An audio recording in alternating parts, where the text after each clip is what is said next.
పూరా local. Welcome to పూరా local. ఈ మధ్య కాలంలో ప్రజలు ఆన్లైన్ షాపింగ్ కి బాగా అలవాటు పడిపోయారు.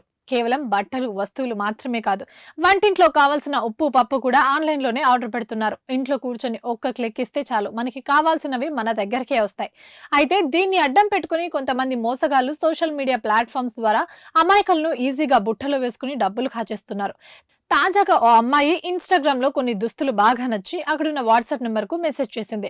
డ్రెస్ బుక్ చేయాలంటే ముందు ₹1000 పే చేయాలని అవతల వ్యక్తి రిప్లై ఇచ్చారు.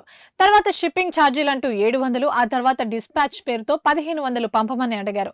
ఇలా స్టెప్ బై స్టెప్ డబ్బులు అడుగుతున్న విధానం చూసి అమ్మాయికి అనుమానం వచ్చి ఇన్వాయిస్ అడిగింది. అవతల వ్యక్తుల నుండి నో రెస్పాన్స్, పైగా ఆర్డర్ క్యాన్సిల్ చేస్తే రీఫండ్ అవ్వడానికి 4 నెలల సమయం పడుతుందని కండిషన్లు కూడా పెట్టారు.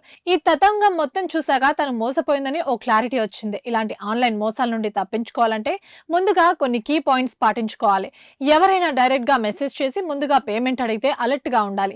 ఏ వ్యాపారమైనా పక్కా వెబ్సైట్ అడ్రస్, జీఎస్టీ నెంబర్ ఉన్న ఇన్వాయిస్ ఇవ్వగలగాలి. అలా ఇవ్వకపోతే అది ఫేక్ బిజినెస్ అని మనం అర్థం చేసుకోవాలి.